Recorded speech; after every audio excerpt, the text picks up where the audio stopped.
Fala galera, eu sou Yuri Rocha, um investidor qualquer, e hoje a gente tá aqui pra mais um vídeo de resenha. Ô viado! Qual foi? Sai daí, vai pro seu lugar. Ih, que isso, Sai. pô? Ô, o maluco chegou no meu canal, quer roubar meu canal? Me respeita.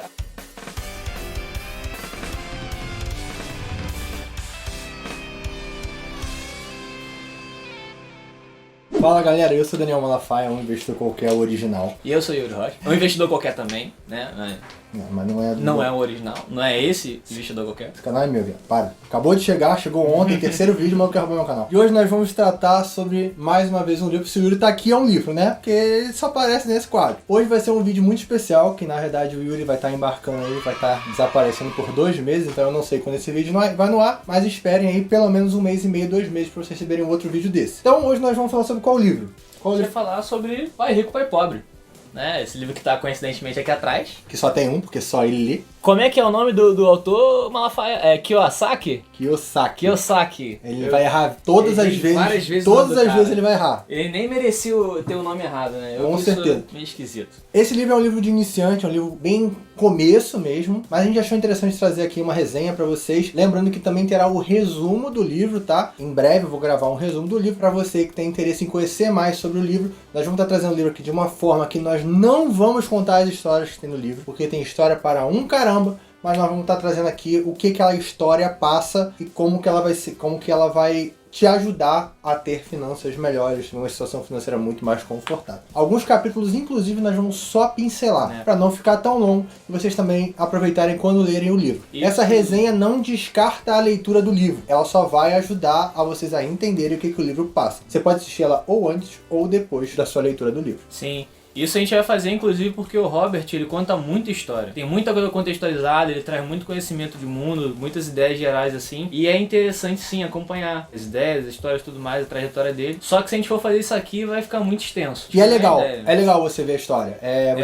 Você consegue ter um feelingzinho você lendo a história. Então, vamos começar? Então, falando a respeito do Robert Kiyosaki, Robert Kiyosaki, ele nasceu no Havaí em 1900 e vai lá tanto, tá? Não lembro exatamente 1900 agora. vovó criança. 1900 vovó criança, tá? Ele já é um coroa hoje em dia, ele deve ter seus 80, 70, 90 anos. Só que ele escreveu esse livro, que vai ser o que a gente vai discutir hoje, em 1997. E ele tem escrito aqui, inclusive, nessa partezinha, nessa bolinha amarela, essa edição é a celebração de 20 anos como o primeiro livro de finanças pessoais. E lá atrás, quando ele trouxe esse livro, ele trouxe ideias que a gente vê muito sendo utilizadas hoje em dia. Hoje são ideias mais aceitas. Mas quando esse livro foi lançado, eram as ideias polêmicas. Pelo próprio livro, ele fala que é pontuado que 4 coisas incomodavam muito, né, na leitura do livro. Os ricos não trabalham por dinheiro, e aí é contra todas as ideias de como se ganhar dinheiro na época, ou como ser rico na época. Todo mundo achava que o rico é o cara que trabalhava muito. Se fosse assim, o padeiro era milionário. Né? Exatamente. Acordava cedo, né, pra trabalhar. Quem não viu o vídeo do Homem Mais Rico da Babilônia...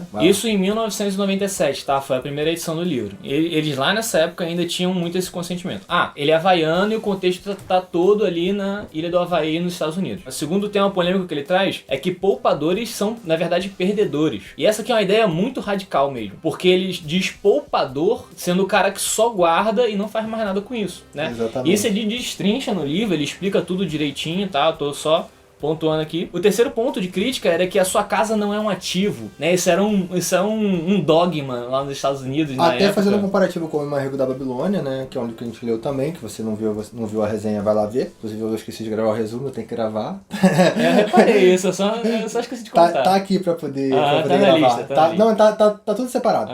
Mas enfim, até o próprio Homem Mais Rico da Babilônia, naquela época, eles falavam em investir na sua moradia, né? Hoje nós já sabemos que isso não é um investimento tão bom assim, a gente vai explicar ao longo do vídeo, mas é uma mentalidade da época. Ele fala muito de comprar imóvel e tal, a gente tem outras opções como fundos imobiliários que são melhores do que imóveis. A gente vai trazer aqui os pontos dele concordando e discordando ao longo do vídeo. É explícito quando ele fala que a casa não é um ativo, porque a casa gera custos e um ativo gera uma renda, né? E um dos 4 pontos de crítica, quarto ponto de crítica é o motivo dos ricos não pagarem impostos, né? Existia muito essa temática que os ricos deveriam pagar mais impostos, mas na verdade os ricos são exatamente quem pagam menos impostos. Exatamente. No livro ele explica e disserta por que isso acontece e por que isso sempre vai continuar acontecendo. E nós vamos falar mais pra frente. Esse livro ele nasce com uma série de polêmicas em cima dele, ele é criticado absurdamente desde o início da sua existência. Mas perceba, ele tá há 20 anos com o primeiro livro de finanças. Até porque naquela época a gente tinha uma mentalidade muito pobre naquela época, né? Você vê até pela questão dos filhos. Se você for ver, antigamente tinha uma porrada de filhos.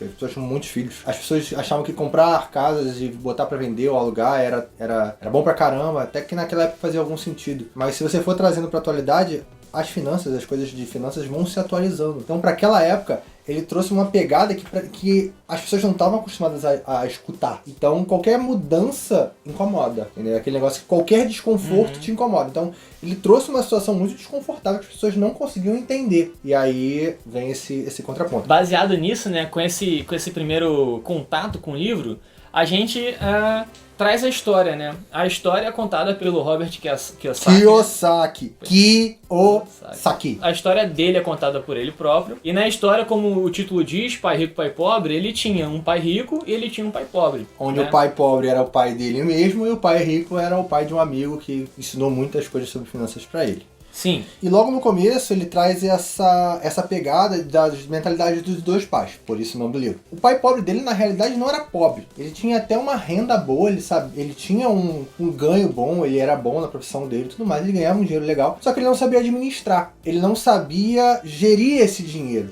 por isso que ele era pobre, porque não sobrava dinheiro para as coisas. Tanto que uma das pegadas do livro é que eles por acaso, nos Estados Unidos, as escolas eram divididas por bairros, né, por pedaços. Então, por um acaso, os dois caíram numa escola de ricos, porque eles estavam lá na beirolinha da divisão. E aí, eles eram pobres numa escola de ricos. Só que, na realidade, o pai dele tinha um abastamento, ele tinha uma condição financeira. Mas eles nunca tinham luva de beisebol nova, eles nunca tinham sapatos novos, roupas novas, porque o pai dele não sabia gerenciar esse dinheiro. Ele não sabia fazer com que o dinheiro gerasse dinheiro pra ele. Ambos os pais tinham um fluxo de dinheiro muito grande, né? Exatamente. O pai pobre, ele é chamado de pai pobre justamente por ele não saber lidar com dinheiro, não ter proeficiência com dinheiro. E o pai rico, o filho achava que era pobre porque não tinha muitos bens, não tinha um carrão, não tinha nada. Então ele aparentava ser pobre, mas na verdade ele era bem rico. Então pega a visão aí, né? O pai rico aparentava ser pobre. E o pai pobre aparentava ser rico. E aí, só pra contextualizar um pouco melhor, você tem o Robert, que é filho do pai pobre, e você tem o Mike, que é filho do pai rico. Então a história é essa. Para o Robert, ele teve o pai dele, biológico, que era o pai pobre, e o pai do Mike, que era o pai rico, né? Então, ele, na sua trajetória de vida, ele virou uma média dessas duas pessoas. Ele teve a feliz ideia de juntar essas duas e tirar o melhor das duas. Aproveitar o melhor de cada uma e discordar mais do pai pobre do que de outra coisa, né? Ele tinha um exemplo e o contra-exemplo, né? Exatamente. Então ele conseguiu absorver alguma coisa de cada lado ali. E eu acho que essa introdução do livro, né? Ela traz muito essa diferença contada a partir de uma história bem boa, então eu não vou explicar sobre a história e tudo mais, mas ele traz muito essa diferença do pai pobre e do pai rico no aspecto de qual é a mentalidade de cada um. A mentalidade de uma pessoa pobre, a mentalidade de uma pessoa rica. E algumas aqui eu destaquei bem rapidamente, que era tipo assim, não dá pra comprar isso. Não temos dinheiro pra comprar isso. Não temos dinheiro pra comprar isso, não dá pra comprar isso. E o pai rico fala assim, o que você deve fazer pra comprar isso? Como eu consigo dinheiro pra comprar isso? O que é o que o pai pobre falava, ele gera uma preguiça mental. Ah, a gente não tem dinheiro pra comprar isso, a gente não consegue comprar isso, você gera uma preguiça mental que você não desenvolve pra tipo, caraca, o que eu tenho que fazer? Não, você simplesmente descarta e, tá tranquilo assim. É bem cômodo. E você para. Quando você fala o que eu tenho que fazer pra comprar isso, você começa a trabalhar o seu cérebro. E uma outra coisa que eu botei separado aqui, que é o pobre, ele estuda arduamente para conseguir um bom trabalho. Trabalhar numa boa empresa. Enquanto o rico, ele estuda arduamente para criar a sua própria empresa. Ele fazer a empresa trabalhar para ele, o dinheiro trabalhar para ele. O negócio interessante do livro também é que o Robert, ele logo no início mostra que ele tem um ranço gigantesco pelo sistema de ensino norte-americano. Que não é lá muito diferente do nosso sistema de ensino, né? Ensino tradicional, ensino voltado para criação de novos operários, né? Novos trabalhadores. E sem pensar muito fora da caixa, sem te dar outras skills de vida, sem dar outras... Não fale skill, eles não vão entender. Como eu falo? Habilidade. Talentos, habilidades. Isso, né? Sem te dar outras habilidades, né? Em outros campos da vida, né? Campos mais sociáveis, campos mais empreendedores, campos mais financeiros. Essa pessoa que joga jogo de videogame Mas Outra parada muito interessante, pelo menos que eu acho, que é falado logo no livro, é que quando criança o Robert aprendeu 6 lições apenas, e essas 6 lições ele reproduziu durante 30 anos. Essas 6 lições fizeram com que o Robert chegasse em quem ele é hoje. Hoje ele é educador financeiro, ele já é uma pessoa financeiramente independente, ele é um cara expressivo no mundo das finanças, ele entende muito, ele é um cara bem sucedido. E né? basicamente essas 6 lições são os capítulos do livro. Até o 7º capítulo, né? Tirando a introdução. Os 6 capítulos das 6 lições é basicamente o livro. O depois a gente vai saber que a gente vai só pincelar. Porque o livro se molda a partir dessas 6 lições. E como o Yuri bem falou, antes da gente dessa conversa nossa, os títulos são uma bosta. Não, mano, tem o livro é muito bom, mas por que esses títulos, cara? O cara escreveu em 1997. Aí, beleza, você tem um título desse lá em 1997, tá? Ok. Mas essa é a 9ª edição? Podia trocar o título, né? É a 9ª edição, cara. Ele podia só ter atualizado os títulos, Os títulos são muito ruins. Eu acho que rolou uma preguiça aí, entendeu? Os títulos são muito ruins. Mas, sem querer criticar, mas já criticando. Nós vamos falar um pouquinho sobre cada lição, mas a gente vai focar um pouquinho na primeira lição, que é bem longa, e as outras a gente vai tratar de uma forma um pouquinho mais rápida. Esse começo do vídeo vai ficar um pouco mais longo, mas depois vai fluir um pouquinho mais rápido. Sim, sim. É isso, vamos à primeira lição então. Os ricos não trabalham por dinheiro. Essa é exatamente a primeira lição, né? Já é uma parada que o pessoa já fala, como assim? Caraca, o cara é rico e não trabalha pelo dinheiro. Tipo assim, ficou rico roubando, ficou rico de uma forma ilícita, né? Então o que acontece? Nós temos uma pegada nesse capítulo que é o seguinte, essa primeira lição, essa primeira coisa que o Robert Kiyosaki fala, Então o que o Robert Kiyosaki fala é o seguinte, quando você tá trabalhando pelo dinheiro, basicamente você tá... O dinheiro é a sua motivação. Quando você faz o dinheiro trabalhar pra você, você consegue de outras formas viver de uma forma melhor. Você entendeu o que eu quis dizer? Não. Eu ainda acho que o meu... Então pega o seu ponto. Os ricos não trabalham por dinheiro, o dinheiro trabalha pelos ricos, ainda é melhor. Pode ser. Eu acho que a gente pode contextualizar a lição. Vamos contextualizar que eles vão entender. E aí vai ficar mais tá? fácil. O Robert e o Mike são 2 alunos de uma escola que é a escola mais rica lá do Havaí. Por acaso eles são. Eles sentem inveja e algum assim desconforto porque as outras crianças têm luvas de beisebol novas, as outras crianças conseguem viajar, as outras crianças são pegas na escola pelos pais com carros muito bons e eles não são. Então eles vão até o pai do Robert e perguntam assim, pai, por que a gente não tem isso? A gente quer ter isso, a gente quer mais dinheiro, como é que a gente consegue? Ele fala exatamente essa frase que eu vou falar agora. Não sei se você anotou exatamente a frase, Pode mas ele fala, um carrão e uma casa bonita não quer dizer que vocês tenham muito dinheiro. Ele fala exatamente essa frase, pelo menos no audiolivro foi assim que foi lido. Essa frase é exatamente isso. Você, como a gente falou no começo, não é porque você aparenta ser rico que você é rico. O Robert, por sua vez, tinha muito ativos, porém poucos passivos. Calma aí, tá queimando etapa, o Robert tá pequenininho ainda. Ah, é verdade. O Robert não, é o pai do outro lá, que eu esqueci o nome dele. Então, o Robert e o Mike falando com o pai pobre, né, o pai do Robert, eles descobrem que o pai do Mike é muito rico. Contextualizando com o que o Malafaia falou agora, as 2 crianças não sabiam.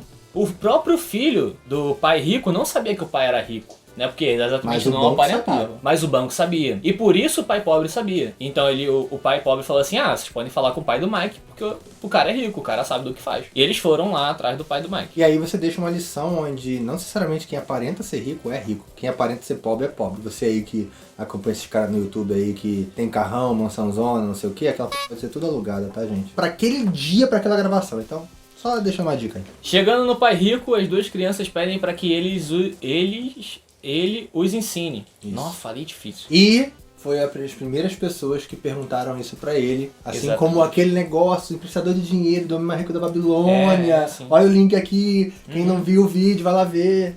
Entendeu? As pessoas não conseguem linkar uma coisa a outra. O ensinamento que o pai rico passaria para as 2 crianças seria a partir de lições dadas em vida. E dadas em vida, eu digo dadas na vida real, dadas durante o dia a dia. Por isso ele oferece um emprego na mercearia que ele tem para essas 2 crianças, que eles deveriam trabalhar os sábados, 3 horas por sábado, e ganhariam 10 cents de dólar por hora, né? 30 cents de dólar por semana. Passaram-se 3 semanas e 10 cents de dólar a hora é muito pouco, até para crianças de 6, 7, 8 anos. O valor do salário mínimo era 25 cents de dólar. Naquela época. Era quase um trabalho escravo para crianças. Trabalho infantil escravo. Trabalho infantil escravizado.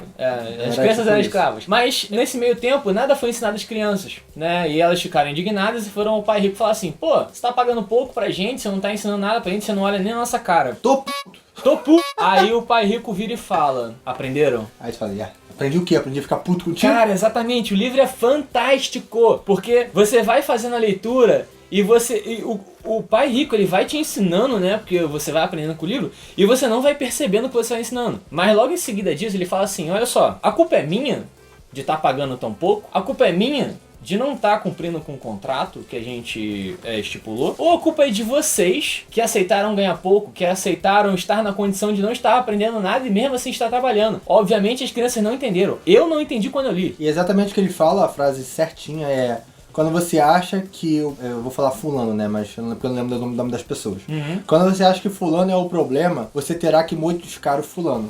Se você acha que você é o problema, você tem que se modificar. E o que é mais fácil modificar? O que quis ser passado nesse trecho era que se as crianças estavam recebendo pouco e não estavam aprendendo nada, por que elas continuavam nessa condição? E passaram-se 3 semanas assim. E essa foi a primeira lição que o pai rico ensinou a elas. Ele fez a vida ensinar a elas que as coisas não viriam até você se você não se movimentasse. Que não é responsabilidade de alguém te passar conhecimento, é sua responsabilidade de ir lá e pegar o conhecimento dessa pessoa, receber o conhecimento dessa pessoa. E eu trago isso pra você. Você tá insatisfeito com o seu salário, você acha que você tem capacidade de ganhar um salário. Ah, eu sou bom! Não, calma aí. Você acha que você tá pronto pra ganhar um salário melhor? Você acha que você tem instrução, ensino, estudo para ter um salário melhor? Ah, e se a resposta é sim, então por que você ainda está com esse salário? E aí nós temos sempre, voltando ao que o Yuri comentou comigo antes de gravar, que é o problema é você. Se você tá no salário que você recebe hoje e você não tem condição de galgar e acha que pode, a culpa é sua que não está capacitado. Mas se você tem condição, a culpa é sua porque você está aceitando esse salário, então você poderia ter ido para outro lugar, ou até nesse mesmo lugar, mas um salário melhor se você não aceitasse esse salário. Exatamente. Depois de ter dito essa lição, existiam 2 opções para as crianças. Ou elas se demitiam, ou elas reivindicavam um salário melhor. E foi isso que elas fizeram. Mas o pai rico mostrou uma terceira opção. E a terceira opção... era trabalhar de graça. Era trabalhar de graça. E foi a que foi aceita no final das contas, porque ele falou a seguinte coisa. Você tem 2 opções, na verdade. Ele fala que todo ser humano tem 2 partes da alma, né, que ele cita. Uma delas é a pessoa que se vende, que é a pessoa que aceitaria o aumento e calaria a boca e pronto, e acabou. E a pessoa que não se vende por nada. E você tem que saber qual parte da alma te predomina. Então, se você se vende, basicamente você se vendeu por 15 cents a mais de hora. E se você não se vende, você tá ali, cara, eu tenho que aprender alguma coisa daqui. E foi aí que ele falou assim, se eu aumento o seu salário, você vai ficar satisfeito com esse salário e a partir desse momento você não aprende mais nada. Então eu vou tirar o seu salário e aí a partir desse momento você tem que aprender alguma coisa para poder conseguir um dinheiro. A retirada do salário foi pensada, né, com o mesmo trabalho para que as 2 crianças fossem forçadas a pensar em alguma coisa. Porque agora elas estavam trabalhando no mesmo trabalho, sem aprender muito mais, só que não recebendo porra nenhuma agora. Né? O que o pai rico queria ensinar retirando o pagamento das crianças? Ele queria ensinar que um aumento de renda não traria o que as crianças desejavam, que era o aprendizado, que elas só iriam aumentar a renda, iriam continuar fazendo a mesma coisa e nada iria mudar. Com um decréscimo de renda, as crianças teriam que se adaptar àquilo ali e arrumar uma forma de ter renda, porque agora não tinha renda nenhuma, né? Se ele aumentasse o salário deles, como ele fala no livro, eles iam ficar fechados a oportunidades. Basicamente a gente falou, se você tá correndo num beco, você só corre em linha reta, você chega e você bate de cara na parede. Mas na verdade, a 2 passos atrás tinha uma saída à sua direita, você não reparou. Então isso que ele fez, ele tirou essa cela, qual é o nome daquele negócio do cavalo? A viseira. Tirou a viseira dele e falou assim, tá, agora você não recebe mais nada, então você tem que enxergar uma oportunidade para poder ganhar dinheiro. E foi nesse desconforto que eles enxergaram sim uma oportunidade. Eles trabalhavam numa lojinha de conveniência em que de tempos em tempos alguns gibis eram jogados fora. E quando chegou o momento desses gibis sendo jogados fora, por acaso uma das crianças viu os gibis e perguntou assim, pô, a gente pode ficar com esses gibis aqui? Eles e era uma velhos. Coisa que sempre acontecia, eles nunca tinham reparado, era uma coisa que porque ganhavam um salário. Exatamente, porque eles estavam num conforto ali, eles conseguiam comprar gibis com o salário que ele ganhava antes. Nisso eles pegam esses gibis, que era assim, devia ser uns 50 gibis, 15, 20 gibis, levam tudo pra casa do Mike, que é o filho do pai rico. E a irmã dele. E montam a biblioteca no porão da casa e colocam a irmã do Mike pra trabalhar. E aí eles cobram 10 cents pra você ler quantos gibis você quiser em 2 horas. Em 2 horas. Você entrava lá e usava. Então eles enxergaram uma oportunidade de fazer dinheiro e eles nesse momento deixaram de trabalhar para o dinheiro e sim começaram a fazer o dinheiro trabalhar para eles, já que eles nem precisavam estar na biblioteca para poder receber dinheiro. Exatamente. Se eu não me engano, eu não anotei os números aqui, mas eles recebiam por volta de $10 a semana. Bem cada mais, um. né? Bem não, mais. acho que é bem isso. mais do que eles ganhavam na mercearia. Ah, sim, bem mais que eles ganhavam na mercearia. Imagina só, 2 crianças recebendo $10 cada uma por semana em 1940 e bala. 1950 vovó bala. criança. 1900 vovó criança. Tipo, era muita coisa. Era infinitamente mais do que um trabalhador de salário mínimo. Então, tipo assim, se você considerar, era 25 cents a hora, né, do salário mínimo. Então, por dia dava $2 por dia, dava por... caguei pra conta. Não vou fazer conta aqui não. Mas Yuri, Malafaia, o que isso contextualiza com os ricos não trabalham por dinheiro? Percebe que nessa história você tem 2 crianças que trabalhavam por dinheiro e pararam de trabalhar por dinheiro forçadamente, porque o pai rico parou de parar. Só lembrando, eles tinham 9 anos, tá? 6 a 9 anos, exatamente. 9 anos. E aí eles precisaram pensar no que fazer, né? Pensar em como aquilo ali poderia gerar algum fruto. Onde você conseguiria arrumar o dinheiro? E aqueles gibis que seriam jogados fora, eles pegaram, montaram um sistema, um esquema ali e fizeram com que uma ideia gerasse dinheiro e esse dinheiro foi entrando para eles, né? Então eles ficavam mais ricos com o dinheiro trabalhando para eles. É um exemplo de como os ricos não trabalham pelo dinheiro, eles fazem o dinheiro trabalhar por você. E hoje em dia a gente pode usar a ideia de empreendedorismo, de investimentos, de pirâmide. Oi? Quê? Oi? Quê? Quem? Mas a ideia é exatamente essa, de você não trabalhar pelo dinheiro, tá? O dinheiro trabalhar por você. Dito isso, a gente vai para a lição de nome escroto, né? Nossa. Por que possibilitar a proeficiência financeira? E eu, como no audiolivro estava escrito, era... Para que alfabetização financeira? Assim, é uma brincadeira, né? Escroto, por quê, né? A gente poderia falar assim, educação financeira apenas, ou então entenda o fluxo de caixa, porque é exatamente isso que ele fala no livro. Basicamente ele traz a ideia de ativo e passivo, que a gente falou mais ou menos por alta, que é basicamente, para qualquer leigo entender, ativo coloca dinheiro no seu bolso, passivo te tira dinheiro do seu bolso. Então a sua casa e o seu carro não é um ativo, é um passivo, porque ele tira dinheiro do seu bolso. Ele tem esses 4 quadradinhos, né, onde o de cima é renda, o de baixo é despesa, o da esquerda é ativo, o da direita é passivo, e ele fala que um ativo nada mais é do que algo que coloque dinheiro dentro do seu bolso, que jogue dinheiro para o seu bloquinho de renda. Assim como um passivo é algo que joga dinheiro pro seu bloquinho de despesa.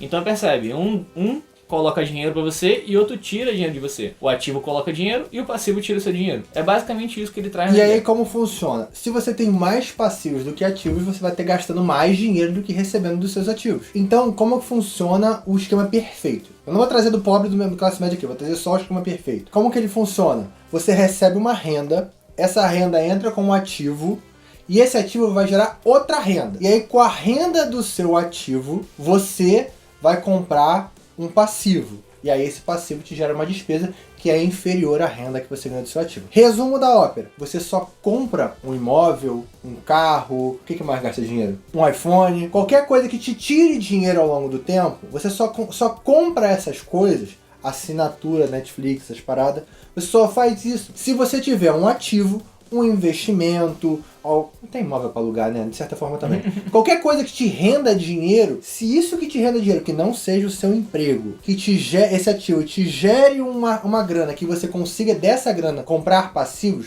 ok. Comprar e se manter os passivos. A partir do momento que a sua renda principal vai direto pro passivo, tá errado. Sim. Então é isso que ele traz nesse capítulo. Você precisa ter ativos o suficiente para comprar passivos. Não é deixar de comprar passivos, mas é tudo o momento certo. Não adianta você comprar agora endividado, ferrado, comprar uma casa e financiar em 30 anos. Você tem que comprar quando você tiver ativos o suficiente para pagar o aluguel ou a prestação dessa casa. O Malafaia falou que não vai trazer o contraste do pobre com o rico, mas eu vou, tá? O fluxo financeiro, né, a demonstração financeira do pobre... Canal, tô falando. O seu emprego gera uma renda, essa renda cai em despesa e essa despesa é o que tira dinheiro do seu bolso. O fluxo financeiro, a demonstração financeira da classe média, ela é: seu emprego é a sua renda compra um passivo que vai te transformar num custo durante vários meses, durante muito tempo, e isso vai sair como despesa. E o que a classe média faz é comprar muitos passivos. A classe média compra muitos passivos e acha que as coisas vão melhorar. É financiamento de casa, financiamento de carro, é viagem, é eletrônico, não vai melhorar, vai dar ruim.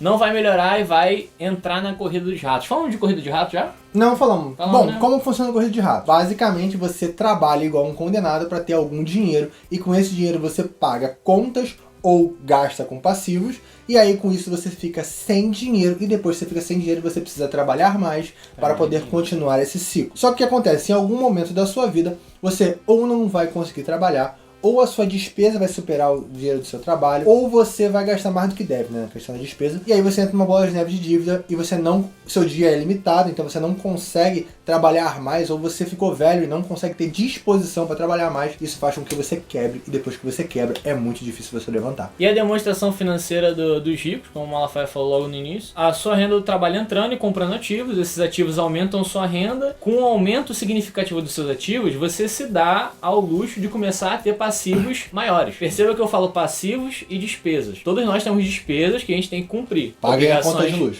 Obrigações familiares, obrigações da casa, e obrigações de forma geral, né? Isso. Mas passivos são coisas que retiram dinheiro do seu bolso. Então o financiamento de um carro é um passivo. O carro é um passivo. O carro é um passivo. Por que você não compra mais ativos primeiro e depois compra um carro? A questão de ter um carro é um desejo ou é uma necessidade? Exatamente. Né? Todo um background de educação financeira que tem algum vídeo no canal do Malafaia falando sobre isso. O que mais tem aí? Que tem 140 vídeos pra também. vocês verem aí. Uma das paradas mais importantes que eu acho que ele fala nesse capítulo, e que é uma coisa que é fácil, dá pra ser levada pra vida toda, é que os ricos ficam mais ricos Os pobres ficam mais pobres, e o motivo todo mundo já conhece, aqui de cima, sobe o de baixo. Né? Todo mundo já conhece, aqui de cima, sobe o de baixo, desce. Os ricos, eles compram mais ativos do que passivos. Isso é simples. Se você compra algo que cada vez mais põe mais dinheiro no seu bolso, em um momento isso vai ser tão grande que você não vai precisar mais trabalhar. Vou dar um exemplo bem rápido. Se você tem investimentos de fundos imobiliários e esses fundos imobiliários te geram uma renda de R$1.000 por mês, você pode pegar esses R$1.000 e financiar um apartamento, apesar de eu não concordar com o financiamento de apartamento, mas você pode e pagar R$1.000 por mês de prestação. Então você tem ativos o suficiente para arcar com o seu passivo, que é o financiamento do imóvel, por exemplo. Mesmo a gente não concordando em comprar imóveis, mas eu estou dando um exemplo aqui. Assim funciona para outras coisas também. Exatamente, você cresce primeiro a sua coluna de ativos e depois você pensa nos passivos para... Só de antemão, se você tem um financiamento de R$1.000 para pagar todos os meses, tenha pelo menos um ativo que te renda R$1.500, tá? Tem uma gordurinha para queimar. A gente parte para a lição 3, que não tem um nome tão ruim, né? Mas cuide do seu negócio. E aqui ele conta a história de um bancário com quem ele estava conversando uma vez, e ele perguntou assim, qual é o seu negócio? Perguntou ao bancário qual é o negócio, né? Aí o bancário respondeu assim, não, eu sou bancário, pô. Aí o Robert perguntou assim, nossa, mas você é dono de banco? Aí o cara respondeu assim, não, eu trabalho no banco, não sou dono, eu trabalho nele. E Robert falou assim, não, então você está confundindo sua profissão com o seu negócio. Com isso a gente traz essa distinção, tá? Uma profissão é algo que você faz e o negócio é algo que você é dono. No caso, o bancário é o dono do banco. O negócio do bancário é o banco em si. Talvez fique um pouco solto só com esse exemplo. Eu conversei com o Malafaia antes e a gente vai trazer uma contextualização para agora. Nós dois somos da Marinha Mercante, somos oficiais de máquinas. Eu sou praticante oficial de máquinas e ele é segundo oficial de máquinas, né? Eu sou uma patente abaixo dele, digamos assim. A nossa profissão é oficial de máquinas da Marinha Mercante. Exatamente. Mas qual é o nosso negócio? E aí eu perguntei isso pro Malafaia, e ele respondeu... E aí eu falei, meu negócio é o investidor qualquer. É o meu canal, é o meu negócio. É o que no futuro vai me dar a minha renda passiva. Você pode ver nessa imagem aqui, é isso aqui que eu espero no meu futuro. Isso aqui é o meu futuro. Tem um cofre cheio de ouro onde ele possa sapatear e o tio Patinhas do lado. O tio Patinhas do lado. Aí a gente conversando, né, antes, eu perguntei assim, não, beleza, mas é só isso? E ele esqueceu do segundo negócio que ele tem, que é um negócio que algumas pessoas às vezes não reconhecem a importância do que é. Eu achei muito que maneiro. É o meu principal negócio. Eu sou gestor de um fundo de investimento pensando em aposentadoria. De uma pessoa só. De uma pessoa só. Eu sou o meu cotista. Eu sou o gestor do meu próprio fundo. Eu invisto hoje em dia pensando nunca tinha pensado nisso. Ele investe no fundo dele. Ele investe o dinheiro dele. Eu não no meu fundo, não. Opa, investe no fundo.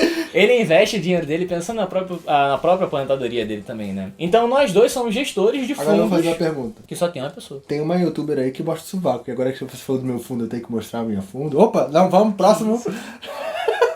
Saiba distinguir entre seu trabalho, sua profissão e o seu negócio. Beleza? Eu espero que esse exemplo tenha sido útil. E é aquele negócio, né? O exemplo do fundo do Malafaia tenha sido útil. O negócio aqui é o Yuri tá trabalhando pra mim de graça, sem receber nada, é igual lá os meninos do livro do próprio Kiyosaki, né? A gente tinha conversado sobre isso antes. Você tá trabalhando de graça pra mim pra aprender as coisas. Não, tudo bem, vamos lá. Então, cara, você queimou uma etapa aí, a gente ia falar disso em algum outro momento. Não, foi agora, era agora mesmo. Era? Era agora. era assim, é porque a gente falou assim, ele falou, eu tenho 2 funcionários na minha empresa, né? Colaboradores. Colaboradores, perdão, foi colaboradores Eu não falo a palavra funcionário. que ele usou, foi de verdade. É a abóbora, que tá aqui, aparecendo na barriga do Yuri.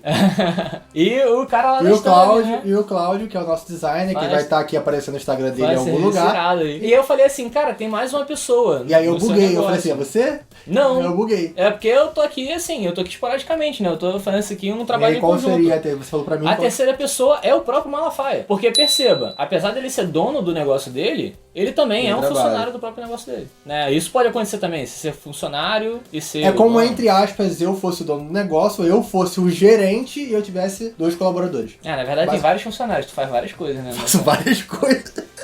Eu sou uns 20 no canal, assim. Tem um monte de Daniel no canal fazendo um monte de coisa. Várias É merda. marketing, divulgação, gravar vídeo. As paradas, pô. Mas é isso, É eu espero isso. que tenha ficado claro com esse exemplo aí nosso. E essa foi a terceira lição, né? Cuide do seu negócio, faça-o crescer, porque fazendo o seu negócio crescer, você vai estar enriquecendo você mesmo e não o dono da sua profissão. Lição 4. Esse é um título bacana também, ó. A história dos impostos e o poder das sociedades anônimas. E aí eu vou ser justo com o título. Ele fala bastante a respeito disso no livro. Ele fala muito de sociedade anônima, como você consegue, usando sociedade anônima, pagar menos impostos, essas paradas assim. Mas a gente não vai entrar muito em detalhe nisso, tá? Porque é um assunto com muito pano pra manga. E o vídeo bruto já tá com 40 minutos, então daqui a pouco vocês vão fugir daqui. É interessante ler o capítulo na íntegra e tal. É interessante ler o livro todo na íntegra, né? Sim. Lembrando que a ideia é a gente traz aqui o resumo dos tópicos principais. Mas aí eu vou trazer uma pegada desse capítulo. São algumas coisas que eu anotei. Primeiro é que é uma coisa que ele fala que é ideias velhas são seus passivos. O que isso quer dizer, né? Isso quer dizer o seguinte, se você não consegue se atualizar, porque existe de finanças, empreendedorismo, investimentos, isso se atualiza a todo tempo. Então se você não se atualiza, se você está, por exemplo, preso à ideia que comprar imóveis e botar para alugar é melhor do que um fundo imobiliário, você está preso a essa ideia? Não é, cara. Você tem que se atualizar, isso pode ser um passivo seu. E a outra ideia que eu trago, que resume muito bem esse capítulo, que ele não fala, mas é a minha visão, que é o seguinte: a regra do jogo é a mesma para todo mundo. E aí eu vou fazer até a mesma brincadeira que eu fiz com você. Se você pega um jogo qualquer, dentro tem um manual de regras. Esse joguinho é bem legal. Você gostou pra caramba, né? E aí se você domina as regras, se você entende as regras, você joga o jogo de forma melhor. E é isso que ele traz com o quesito das leis. Se você entende como que vem a tributação, se você entende a regra do jogo, você joga ele melhor. Se você Então, entende os artifícios que você tem para usar, né, para não pagar imposto, como ele fala na lição aqui, de usar as sociedades anônimas, de usar a própria lei ao seu favor, você consegue acumular mais pontos. você entende a máquina de pontos do jogo, você entende como que aquilo vai funcionar e quais as brechas da lei você consegue usar para poder pagar menos imposto. Então, o que falaram lá no começo, que ele desmente, na realidade os ricos, eles pagam menos impostos, porque eles entendem a regra do jogo e eles fazem com que eles paguem o mínimo possível, de tal forma que inclusive paguem menos até do que os próprios pobres. E se você acha aquelas doaçõezinhas, descontos de universidade, essas coisas é pra te ajudar, PN. É um reflexo, É ajuda no só, reflexo. é uma só pra consequência. pagar menos imposto. Se você acha que é pra te ajudar, nada disso. Só pagar menos imposto. Eles têm benefício com isso também. Não é ruim, mas também não é de todo o coração, né? Tem o bolso ali no meio. Nesse mesma lição, ele fala a respeito do QI financeiro que você deve desenvolver e tal. E pra ter um QI financeiro alto, você tem que ter algumas competências. Essas competências são ter o entendimento de contabilidade, saber os números, para onde eles vão, de onde eles vêm, e o que eles significam, obviamente. Você tem que saber a respeito de investimentos, e aí por investimentos aqui você entenda empreendedorismo, investimentos em bolsa, investimentos em imóveis, investimentos de tudo de uma forma geral. Investir o dinheiro de uma forma mais ampla da palavra. Entendimento do mercado. Então é saber como é que o mercado funciona, saber a respeito de oferta e demanda, saber a respeito do que seria melhor para uma determinada época, saber a respeito de que momento está sendo... próxima sendo... lição, caraca, pulou. Pulei. Saber o que está acontecendo em determinado momento, em determinado mercado. E que eu achei legal que você compreender. esqueceu. Não, a gente vai esquecendo. Ser criativo. Ele fala pra No ser... QI financeiro? Nesse ele fala pra ser criativo, que toda pessoa rica é criativa. É porque tá ali no meio, mas a quarta coisa que o Malafaia falou já são as leis também, né? Pra você ter um QI financeiro elevado, pra você ter uma proficiência financeira. Obviamente ser criativo, né? E se você quer entender sobre essa parada de ser criativo, eu vou gravar um vídeo mais pra frente que vai sair daqui a 2 meses no canal. Então, se você tá vendo esse vídeo hoje, daqui a 2 meses... Aí, procurei que vai estar aí. Dito isso, a respeito do QI financeiro e esses quatro pontos, todos permeados pela criatividade, né? A gente vai pra lição 5, que é os ricos inventam dinheiro. Ele traz 4 lições dentro dessa lição. Quais são essas 4 lições? Ele traz, de certa forma, como a alfabetização financeira, que é a sua capacidade de lidar com números, que foi o que a gente acabou de falar. Que também estava na outra lição e volta para essa lição de novo. A 2 é as estratégias de investimento, que é você entender a ciência do dinheiro e tudo mais, que já estava na outra lição, que é volta para essa lição de novo. E aí as outras 2 que são mais interessantes. Na verdade, a 4 é a mesma coisa que já estava. Mas a 3 é a oferta e demanda, que você já falou, que é que você tem que entender sobre a questão da oferta e demanda. Eu trago aqui o exemplo do Covid. Ih, falei desmonetizou. O exemplo da pandemia. E durante a pandemia, quem identificou rápido que tinha uma demanda grande por máscaras, supriu essa demanda e alguém enriqueceu. Essa é uma exemplificação muito boa a respeito disso. Exatamente. Que tipo assim, o cara identificou a demanda e falou assim, cara, pandemia, espirro, não sei o que, máscara. Vai precisar de máscara, vou fazer máscara, vou vender. Todo Acabou. mundo vai precisar de máscara. Todo mundo. Acabou. E teve também os contrabandos do álcool em gel, né? Que o pessoal roubou e tal. Superfaturamento aí, tudo bem. Mas isso aí eu não vou citar o caso. Então, uma coisa que a gente falou antes de gravar esse vídeo, a nossa resenha, foi a questão de toda vez que um problema é solucionado, alguém enriquece. Esse alguém pode ser você, se você solucionar o problema. Também. E a última coisa que ele já fala é a questão... Ih, ó, vocês comem, moleque. Qual foi, pô? Pagando minhas contas de dia aí, velho. E o imposto de renda? Tá como? É, pô, né? Enfim.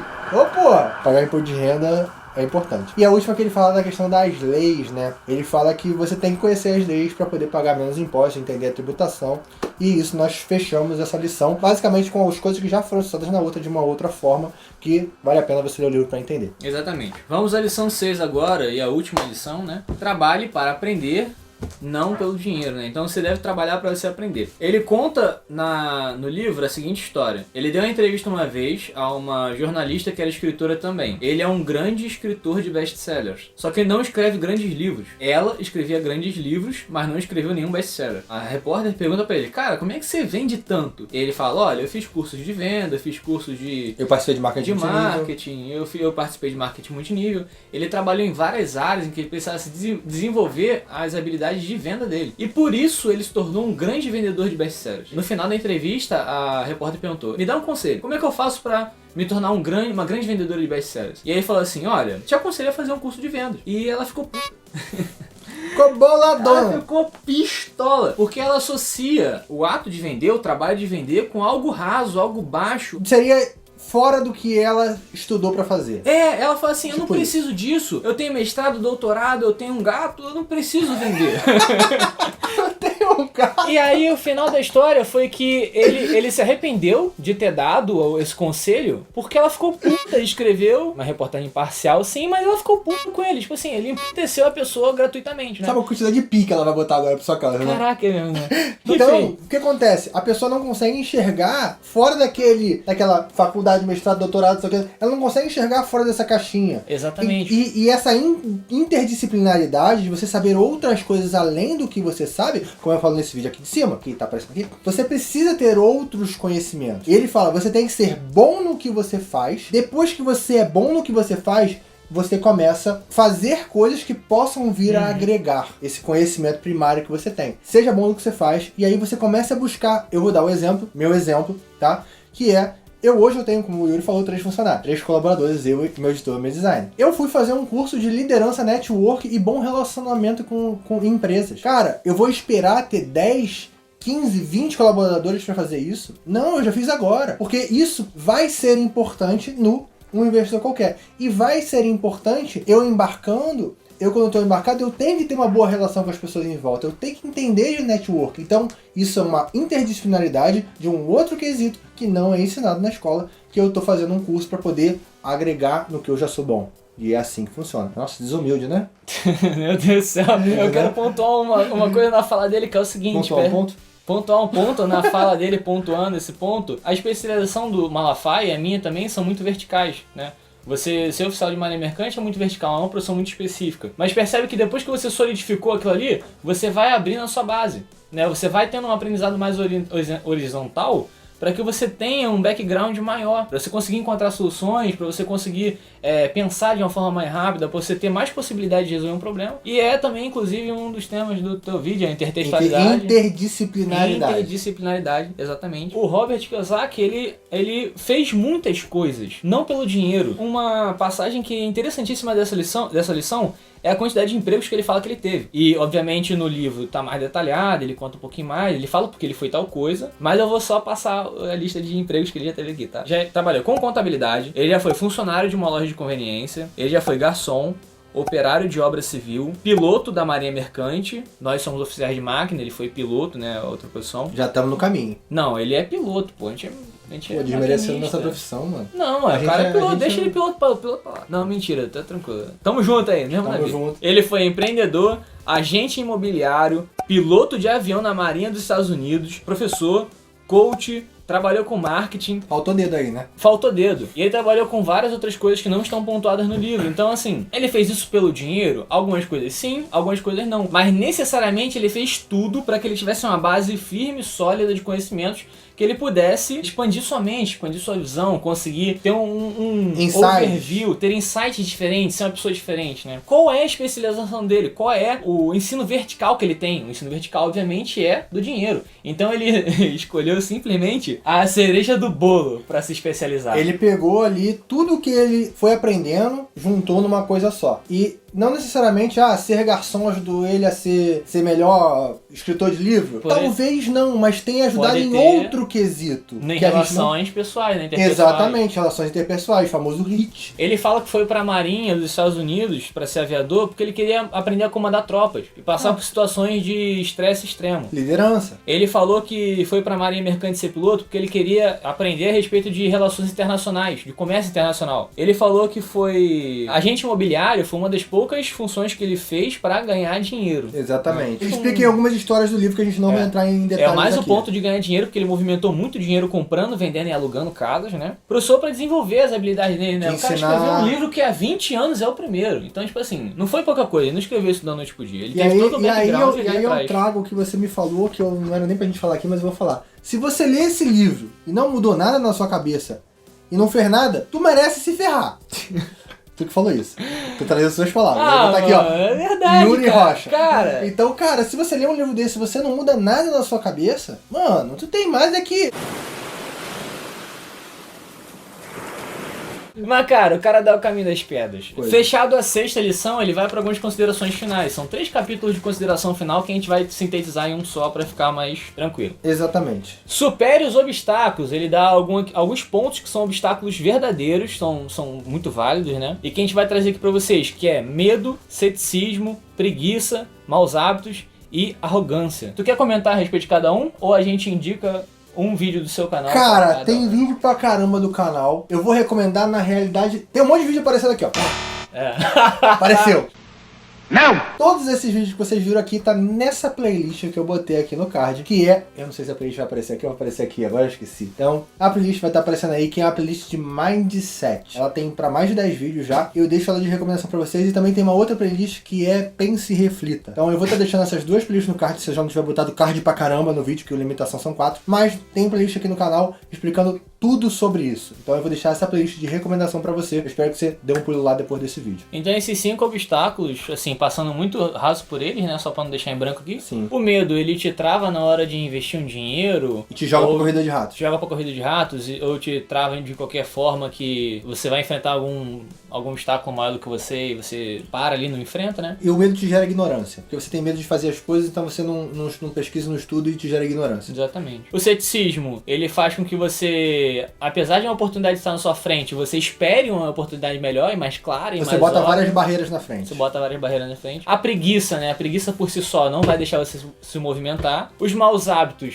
vão fazer com que você não consiga executar um plano como ele deve ser executado. É o famoso que eu falei das conhecimentos passados são os seus maiores passivos. Que é você... Eles vão te manter preso e você não vai conseguir sair daquilo ali, você não vai entender. Esses maus hábitos não deixam você progredir. E a arrogância é aquela coisa, né? Pô, se eu já sei isso aqui, por que eu vou aprender mais sobre isso aqui? Pô, já sei, pô. Né? E aí eu deixo também lá o vídeo que eu fiz dos 3 caminhos para o sucesso. Tá aqui aparecendo a imagem. Procura aí, porque eu não devo botar no card, que já tem card pra caramba nesse vídeo, o YouTube não vai deixar. Dá um pulo lá que você vai entender sobre arrogância também. E pra fechar as ideias, ele fala pra você se movimentar, né? Porque não adianta nada ele te falar isso aqui tudo, ele passar todo o conhecimento, você não pôr nada em prática, né? Então, assim, algumas coisas assim pontuadas aqui. Acho que o motivo, além da realidade que ele fala, tem um porquê, né? Tem um propósito, tem tenha um objetivo. Não Eu- queira ganhar dinheiro só por ganhar mais dinheiro. Eu acho mais importante do que o porquê. O porquê. Por quem você tá fazendo É, isso? bem interessante também. É pelo seu filho? É pela sua família? É por você? E aí é um vídeo que eu vou estar botando aqui também. Mentira, mas ele vai... Eu tô gravando, tá? Ele pra gravar. Que é você só consegue atingir o seu limite ou até passar do seu limite quando você tem um porquê. Se você tiver um motivo por quem fazer, você ultrapassa qualquer limite pra fazer. E normalmente... Eu vou chutar um dado aqui estatístico que vai sair do... Eu disse. Voz da minha 70%, cabeça. 70% das pessoas conseguem superar seus limites pelos seus filhos. Faça escolhas diárias, né? Então, tenha metas diárias pra cumprir. Faça uma coisa de cada vez. Você tem um objetivo grande pra ser alcançado no final, que só vai ser alcançado se você for caminhando de pouquinho em pouquinho, né? E comemore essas caminhadas, Exatamente. esses pequenos passos que você vai Aqui no dando, canal, tentando. cada 100 inscritos eu comemoro com a galera. E no Pinterest, cada 10 inscritos eu comemoro com a galera. Só pra vocês terem uma noçãozinha. Então a gente tá sempre... Pô, hoje a gente teve 20 horas assistidas.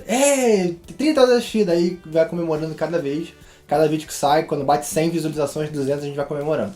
Então, é assim. Se você quer chegar no 1 milhão, a gente já falou isso em outra resenha também. Chegou nos 10 mil, pega 100 e comemora. Chegou nos 100 mil, pega 1000 e comemora. Chegou no 1 milhão, pega 10 mil e faz uma baita de uma viagem com a tua mulher. Vai aproveitando cada Que vai aproveitando conquista. cada conquista com pequenas quantidades também. E às vezes não precisa ser nenhum gasto de dinheiro. Pode ser simplesmente um grito, parabéns, consegui, e contar pra seu cônjuge e é isso, entendeu? Com seus isso aí. amigos. Amigo não, porque tem muito amigo filho da mãe aí, né? Mas se você confiar na pessoa, pode contar. E esse é exatamente... Tem muito, igual que tem muito olho grande. Quero ver quem pega essa referência do Rototom. Caralho, é antigo. Ah, essa? Falando seguinte. de amigo olho grande, selecione os seus amigos com cuidado, né? Exatamente. Foi uma coisa que a gente conversou antes, não ter amigo tóxico, não ter a galera que te puxa pra baixo e tal. Eu fiz isso há E pouco tempo atrás. ter amigos que estejam alinhados com os seus propósitos, com os seus objetivos, né? A gente tem um grupo em que a gente fica falando um montão de besteira, só que a gente tem 10 milionários no grupo. Exatamente. Aí você pergunta assim, ó, vocês são milionários já? Não, Quantas não, pessoas tem no grupo? não no bolso, eu acho que a gente tem 12. 12? Só tem 13. 10, então tem 2 pessoas aí que estão no lugar errado. Não, esse foi um desafio pra essas pessoas. Essa mentalidade que a gente tá seguindo, eu acho muito engraçado, que a gente até comentou. Tem muitas pessoas que falam assim, você é milionário? Cara, ser milionário para nós é questão de tempo. Agora é só tempo. É só usar os juros compostos e a matemática financeira e a educação financeira que a gente tem. É só continuar fazendo o que a gente já tá fazendo. Aplique tudo que a gente tá falando, tá? Leia os livros, façam as coisas, que eu tenho certeza que você vai ser um futuro milionário como a gente, vai ter uma educação financeira muito mais confortável. Mas o movimento é o Pax primeiro, né? Que a gente traz lá do Segredos da Mente Milionária, que a gente tá lá do Homem Mais Rico da Babilônia. Vocês que a gente podem vai ver que trazer todo de livro fala a mesma todos coisa. os lugares, mas Pax é meio primeiro. Todo livro fala a mesma coisa. Deixa eu ver mais o Só de quê? modo diferente. Use os seus ativos pra comprar os Passivo. supérfluos, É. né? Os passivos. Lembre da diferença de desejo e necessidade, tá? Desejo é uma coisa que você tem lá, pronto e acabou. E eu tenho inclusive vídeo falando de desejo também aqui no canal. É, isso. Mas, nossa, tem vídeo pra caramba aqui no canal. Mas a necessidade, né? O seu comer é uma necessidade. Mas assistir 400 canais de televisão não é uma necessidade. Defina quais são os seus desejos e quais são realmente as suas necessidades. E pra fechar isso aqui, ele fala pra você tomar vergonha na cara e começar logo. Porque quanto antes você começa, mais fácil fica e menos tempo dura. Ele não fala isso Eu tenho não, um mas... vídeo falando isso no canal, que é como ser milionário. Ele não fala isso não, mas é basicamente a ideia que ele traz. Então, pessoal, esses são as ideias do livro. Ele conta muito sobre a trajetória dele com imóveis no livro, é muito legal de ler, é muito interessante. Ele tem várias manobras aqui, tipo, ele consegue comprar casas sem ter dinheiro, ele consegue movimentar muito dinheiro, ele consegue fazer aparecer muito dinheiro. É interessante dar uma olhada, dar uma lida. Ele ensina um método de você conseguir comprar imóveis e vender imóveis sem ter Sem ter dinheiro e dinheiro. ganhar dinheiro com isso. Então, se você não leu o livro, você não vai saber. É interessante, conta a história dele também, né? Toda a trajetória dele e tudo mais. É maneiro. Robert Kiyosaki. E agora uma pergunta. É Robert T. Kiyosaki. Robert T. Kiyosaki. Será que é igual o T. T? Será que é T? não Será sei. que. não Será sei- que- Será que todo milionário tem esse T no meio? Vou chamar o Daniel T. Caralho. Malafaia agora. Putz, eu não tenho. Fala a ideia do top 3. Vai lá. Então, a ideia é que eu tô passando agora todo final de vídeo nosso, a gente vai fazer um top 3, mais pra frente um top 5, dos livros que a gente já leu e já trouxe pra vocês. Então hoje tá valendo O Homem Mais Rico da Babilônia, Segredamente Milionária e O Pai Rico, Pai Pobre, que os ricos ensinam para o seu filho sobre finanças. Nossa, que título grande pra caceta. Sobre dinheiro, na real. Então, o que acontece? A gente vai estar trazendo agora um top 3, até a gente chegar em 5 livros, e aí a gente vai trazer top 5, e assim vai continuar top 5 até o Yuri que encheu o saco de gravar esse tipo de conteúdo. Então, A partir de hoje nós estamos fazendo um top 3, então primeiramente qual é o seu top 3 dos nossos 3 livros que nós já lemos? Então, do que eu Do gosto... 3 pro 1. Do que eu gosto, do que eu acho mais válido... Do 3 pro 1. Eu pegaria como terceiro o Segredos da Mente Vai Milionária. tá Eu bom, pegaria Pai Rico, Pai Pobre como segundo e O Homem Mais Rico da Babilônia como primeiro. E eu faria isso porque o Homem Mais Rico da Babilônia, eu acho que ele te desperta um incômodo. Não é porque se a galera conseguia, e se a galera consegue hoje em dia com os aprendizados de antigamente, eu também consigo. Então, E o Robert Kiyosaki, ele te dá um know-how um pouco melhor de como fazer, o que você deve fazer, por onde você deve olhar, o que você deve caminhar. E o Segredo da Mente Milionária traz o mindset. Traz o mindset, Bom, exatamente. a gente não vai falar nunca qual vai ser o nosso top 3 antes de começar, então eu não sabia o top 3 dele, mas o meu top 3 é, em terceiro lugar, o Pai Rico, Pai Pobre, em segundo lugar, o Segredo da Mente Milionária, em primeiro lugar, o Homem Mais Rico da Babilônia. A gente não... Nesse momento estamos coincidindo. Pelo mesmo motivo, o Homem Mais Rico da Babilônia é pra poder despertar você, o Segredo da Mente Milionária te dá mindset, e o Pai Rico, Pai Pobre é pra já te trazer um pouco mais de know-how, um pouco mais de outras possibilidades pra você começar a investir e entender sobre finanças. Acabou que a gente teve o mesmo top 3 sem conversar antes. É A gente engraçado. não vai A gente falar não- nossos top 3. E agora, a partir desse momento, os livros podem entrar no lugar de outros livros ou entrar no meio e jogar os outros pra baixo. A partir desse momento, nós vamos começar a partir do próximo livro, que a gente não sabe ainda qual A é. gente decide Mas- meio que na hora. Pô, mas o problema é que pegar livro grande agora vai ser Não, foda, não, hein, eu tenho uma ideia de um livro. Vamos lá, a gente vai ver com calma qual livro a gente vai Deixa de pegar. surpresa aí. Tem a hashtag Fiquei Até Aqui? Cheguei até o final? Porra, boa ideia, tinha esquecido. Então, chegou Então, até aqui, cheguei até hashtag aqui. cheguei até o final. É isso. Hashtag cheguei até o final e hashtag para de botar um monte de vídeo na tela aparecendo no meu canal. Eu acho que a gente fica por aqui. Se você ficou até o final, eu agradeço imensamente. Tem vários vídeos que eu deixei de recomendação nesse vídeo e não foi nada organizado, nada planejado, tá? Foi meio no feeling mesmo. E a gente fica por aqui, eu espero que você tenha gostado desse conteúdo. O que você esqueceu? Rapidinho, é só uma curiosidade. A gente tá com 1 hora e 5 minutos de bruto, mas pra fazer esse vídeo a gente conversou 3 horas. Foi porque isso. a nossa resenha antes, pra gente conseguir filtrar as coisas, foi tão intensa que a gente ficou, tipo assim, a gente quase brigou aqui em algumas situações. De 3 horas da De tarde 3 até horas. 6 da noite pra poder fazer isso aqui. É. E foi legal assim pro prazer. Desculpa, eu te cortei isso. Não, tá suave. Foi porque as pessoas olham 1 hora de conteúdo. Nossa, que conteúdo, cara. Mas sem contar a semana lendo o livro. Uhum. Eu li de véspera, né? Eu li em 2 dias. Ele lê com os ouvidos e eu leio com os olhos. Eu li em 2 dias. Um dia eu li metade, outro dia eu li metade. Só escutando o audiolivro. Leiam o livro, pessoal. É Muito bom, vale muito a pena. Essa resenha não descarta a leitura do livro. Eu espero que vocês tenham gostado desse conteúdo. Se vocês querem que o Yuri volte mais vezes depois que embarcar, podem vir aqui embaixo comentar que gostaram muito desse conteúdo. E também vir aqui embaixo parabenizando o Yuri por estar começando esse processo de praticagem, que a gente chama de que é o nosso estágio, né? Então ele está começando agora e daqui a 2 meses ele está de volta e a gente vai estar gravando mais conteúdo. Uma coisa que ele não falou é que ele também vai embarcar, né, Mafa? Mas isso aí ninguém... Alguém foi contratado Isso também, aí- ó, que legal, ó. Isso aí deixa daqui a pouco pra aparecer uns vídeos aí que eu vou estar dentro do barco, com certeza. No é hotelzinho que a empresa deixa a gente... Aham. Básico Eu fico por aqui, eu espero que vocês tenham gostado desse conteúdo. Não esquece de vir aqui embaixo, se inscrever no canal e ativar o sininho para todas as notificações, que ajuda pra caramba aqui no nosso canal. Se você gostou pra caramba, você já deixou o like ao longo do vídeo, que eu acho que você ajudou a gente, né? Já comentou e no final, se você puder, compartilhe, bota no grupo de todo mundo, manda pra tia, manda pra avó, manda pra mãe do Yuri, que de vez em quando assiste. Minha noiva já saiu faz tempo, a sua nem começou. Espero que você tenha gostado desse conteúdo. Nós ficamos por aqui. Um abraço e tchau! Tchau.